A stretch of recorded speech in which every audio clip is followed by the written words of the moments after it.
Today we'll study the poem of our syllabus, My Mother at 66. This is the first poem of our syllabus and written by Kamla Das.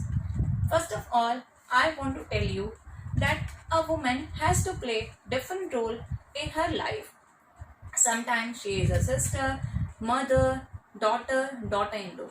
But the most complicated role she has to play is the daughter. Here we are having a very touching poem, My Mother at 66.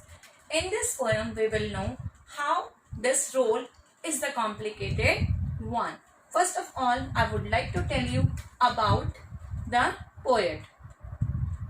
The poet Kamla Das. She was a prolific writer and she was born in 1934 in Malabar in Kerala and died in 2009. Her most of the work is personal because her personal life was having a lots of problem. So she didn't have a need to take material from outside. She is one of the India's finest writer. Her subject matter is basically related to her personality, as her personality was beautiful, sensitive, bold, and tormented. External factors do not reflect in her writing. Her writing brings out her true inner feelings. In this poem, My Mother at 66, she talks about her mother. This poem is based on mother-daughter relationship and the poet shares her feelings for her mother.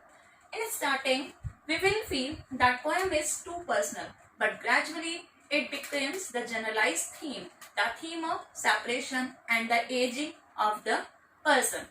And she is the writer who has written in two languages, English and Malayali. In Malayali, she has written by the pen name of Madhava Kurti.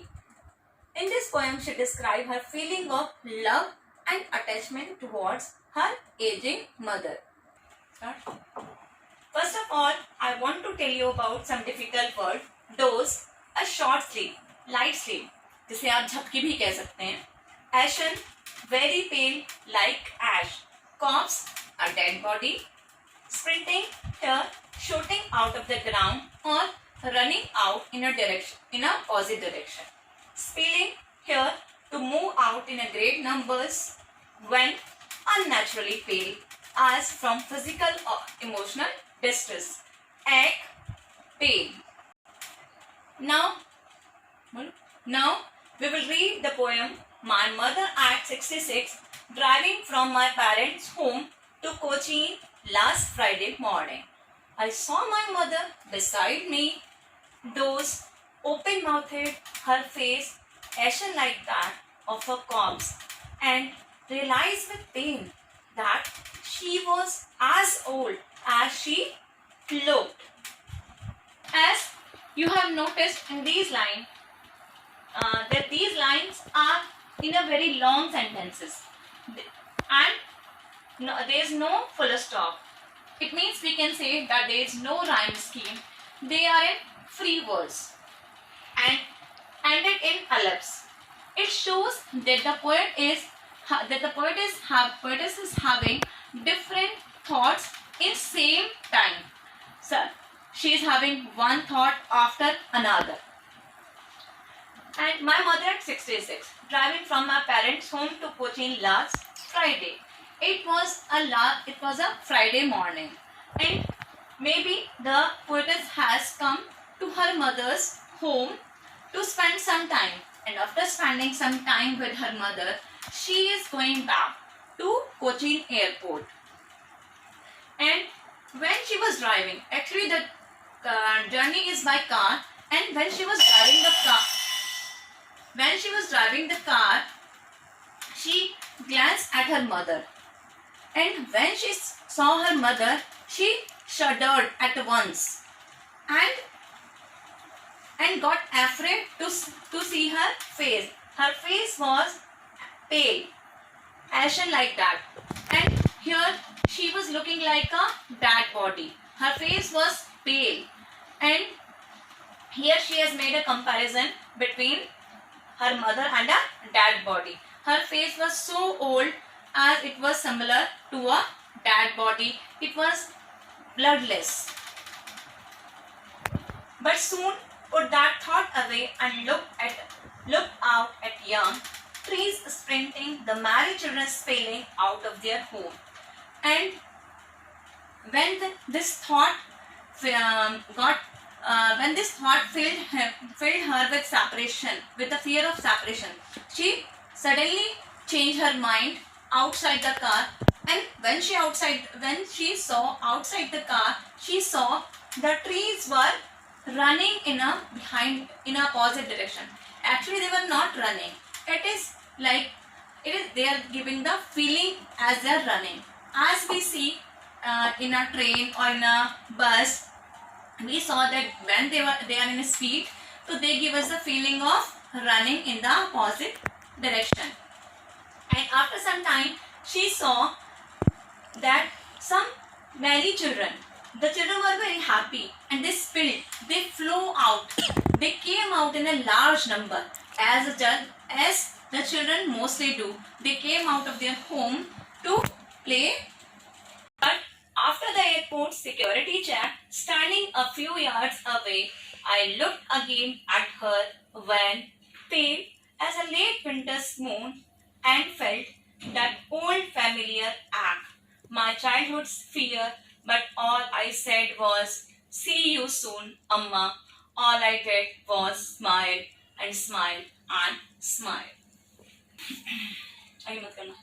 And now, after some time, the airport has come. And as we go to the airport, and as we know that airport is a very impersonal kind of place, and the person get busy in their taking boarding pass, security check, and any extra formalities. Then the same was happened with the poetess. And after doing all these things, the poet suddenly remembered that her mother was with her in the car. Then again she looked at her when pale as a late winter's moon. Here she has made a comparison of her mother's face like a late winter's moon. It means as her face was as faded as the late winter's moon is faded by, and it is obstacled by mist and the fog. And same she was having, and again she was filled with the same fear, the fear of separation. My childhood fear. In childhood, when she was small, she was always having a fear that her mother would go somewhere and she would be separated from her mother. The same fear again came to her mind. But now, as in this poem, we are not indicated that the poetess is married, or she is having any children, or she is having any job. So maybe she was having a lot of responsibilities, so she is not able to fulfill her duties as a daughter. Whether she want to stay there with her mother, but due to her other responsibilities, she was not able to stay there and to console her mind, to console her heart. Whether she want to cry at once, but to make her mother console, she just give up a very you can say that very formal way. In a very formal way, she bid her mother, "See you soon, Amma." All I did was smile and smile and smile. And she only say the word, "See you soon, Amma," and she just she just give a smile and smile and smile. The theme of the poem. The poem revolves around the theme of advancing age and the fear that adheres to its loss and separation. It is a sentimental account of the mother's approaching and through the eyes of the daughter. Here, as I told you already, that the poem shows that the poem present before us a separation and the aging sign. And the seemingly short poem touches upon the theme of filial bond between the mother and the daughter smeared in the backdrop of nostalgia and fear. It shows how a strong relationship is with her mother, and her mother was an inspiration for her, because her mother was also a writer, and due to her inspiration she became the writer. Nostalgia of the past. The nostalgia means she was having the memories of the past and the time which she had spent with the mother, and fear of the future. And now she is having an insecurity that my mother may be permanently separated with me. Next time I'll be able to see my mother or not. And this is the end of the poem. I hope you will understand the poem. Thank you.